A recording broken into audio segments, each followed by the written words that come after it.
Getting back to affordability, universal single payer would save more than $400 billion of the $2.4 trillion consumed by our current for-profit system, even while extending full comprehensive coverage to every American. That's a savings of about $1,400 per person. How's that possible? Because private health insurance companies are so inefficient, we can save more than 20% right off the top in overhead alone. As you can see in the second bar, the public option would save very little because all the private insurance companies remain in the system with all their waste and inefficiency. In the third bar, single payer brings the total overhead down to less than half that of the current system and cuts the insurance portion to less than 30%. All right, but even so, it'll still cost something. Now, you said we won't have premiums, so where will the money come from?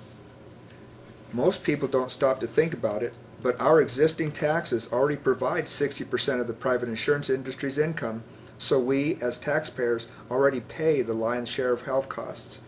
In addition to Medicare and Medicaid, our taxes subsidize all medical deductions on taxes and the health insurance costs of every federal, state, county, and municipal employee, including Congress and the President, even though their plans are administered through private for-profit companies.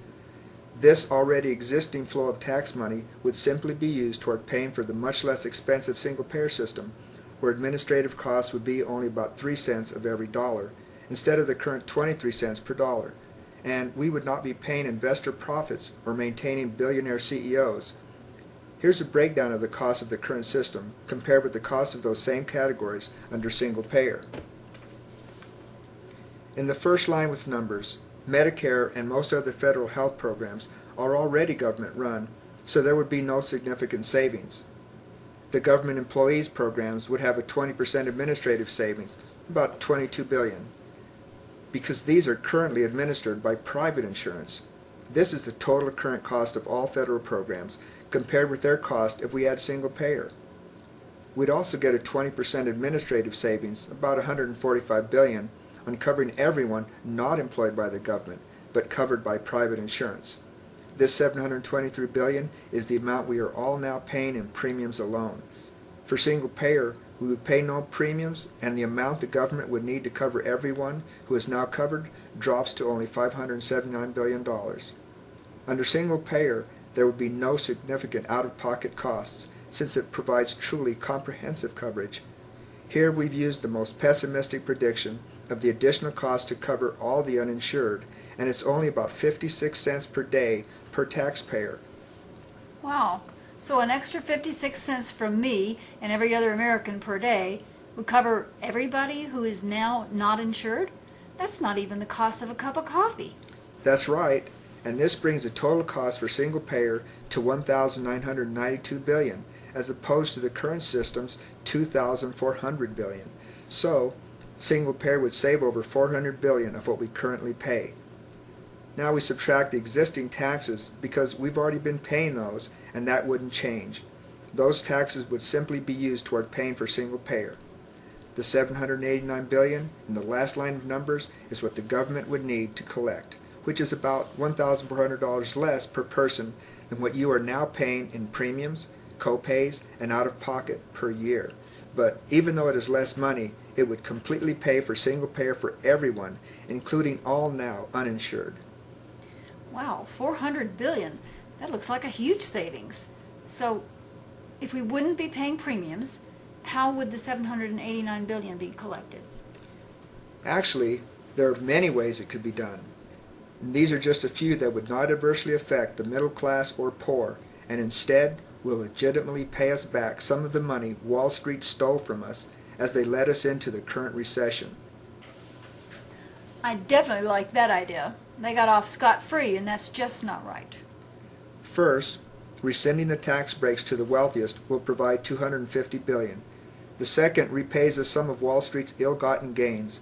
The total of NASDAQ and New York Stock Exchange transactions is $90 billion a day, so a small 2.4% tax on speculative stock and currency transactions provides the remaining $550 billion. Along with the lapse of the Bush tax cuts, this would cover what we need with about $11.6 billion left over, and that's about $38 per American. Third on this list is the foreign exchange market. where transactions are about 3 trillion a day. So a tax of only 11/100% would bring in 858 billion, and by itself that would cover the 789 needed with about 69 billion left over. This could provide every American $226 stimulus, or begin paying down the deficit, or whatever. This idea has been around for a while, and I think its time has come. I think it was first called the Tobin tax. Now, these two transaction taxes are basically gambling taxes on the wealthiest speculators. Well, those all sound good to me. Well, let's move on to the next thing on your want list. That's accessibility and eligibility.